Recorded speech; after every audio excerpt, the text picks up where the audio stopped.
sudah gak bisa bayar cicilan kredit, asetnya disita, masih ada personal garansi. Apa sih itu? Need any help? Welcome to Lao Lao Land.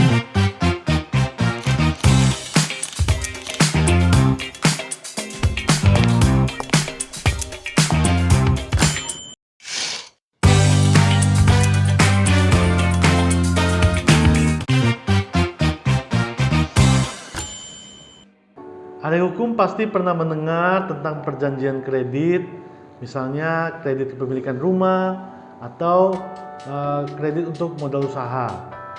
Biasanya ketika kita mengajukan kredit tersebut, kita dimintai jaminan atau agunan oleh pihak bank. Nah, pada kenyataannya jaminan atau agunan itu tidak hanya terbatas pada aset kita saja, tapi ada juga yang namanya personal guarantee atau corporate guarantee. Biasa disingkat juga dengan PG atau CG. PG dan CG ini merupakan salah satu jenis hukum jaminan yang kalau di hukum perdata itu lebih dikenal dengan lembaga penanggungan atau bortoh. Pada prinsipnya PG maupun CG itu merupakan satu hal yang sama. Cuma yang membedakan adalah pada PG itu yang menjaminkan adalah orang perorangan, sedangkan pada CG itu merupakan korporasi atau badan hukum yang menjaminkannya. PG dan CG ini diatur dalam pasal 1820 Kitab Undang-Undang Hukum Perdata Indonesia.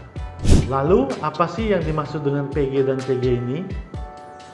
Kalau kita menarik kesimpulan dari pasal 1820 Kitab Undang-Undang Hukum Perdata, bahwa PG dan CG ini adalah pihak ketiga yang nantinya bersedia untuk melaksanakan pembayaran apabila si debitur tidak bisa melaksanakan kewajibannya kepada kreditur.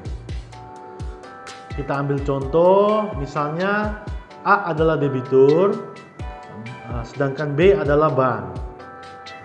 Nah, di dalam perjanjiannya mereka itu, bank dapat meminta kepada A sebagai debitur untuk memasukkan C sebagai PG maupun CG dalam perjanjian tersebut. Permasalahan timbul ketika si debitur sudah tidak dapat melaksanakan kewajiban pembayaran kepada pihak kreditur, yang mana akan memunculkan kewajiban kepada si C sebagai penanggung untuk melunasi utang daripada si debitur. Seringkali pihak debitur maupun pihak penanggung ini tidak membaca perjanjian kredit maupun perjanjian penanggungan yang disodorkan oleh pihak bank. Padahal di dalam perjanjian penanggungan itu banyak sekali hal yang perlu diperhatikan oleh pihak ketiga yang akan menjadi penanggung nantinya.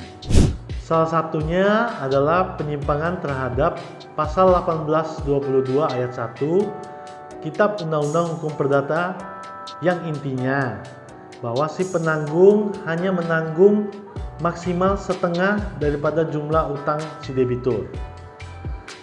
Tapi pada kenyataannya di dalam perjanjian penanggungan itu mewajibkan si penanggung untuk menanggung keseluruhan daripada utang si debitur tersebut.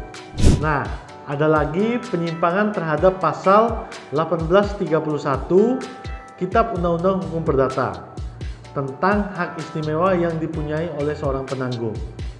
Si penanggung dapat meminta agar benda dari si berutang atau debitur disita dan dijual terlebih dahulu untuk melunasi utang tersebut.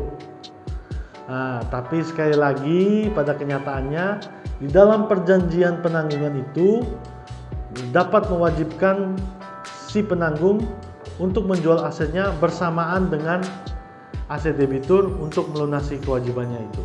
Sebenarnya masih banyak penyimpangan terhadap pasal-pasal dalam perjanjian penanggungan.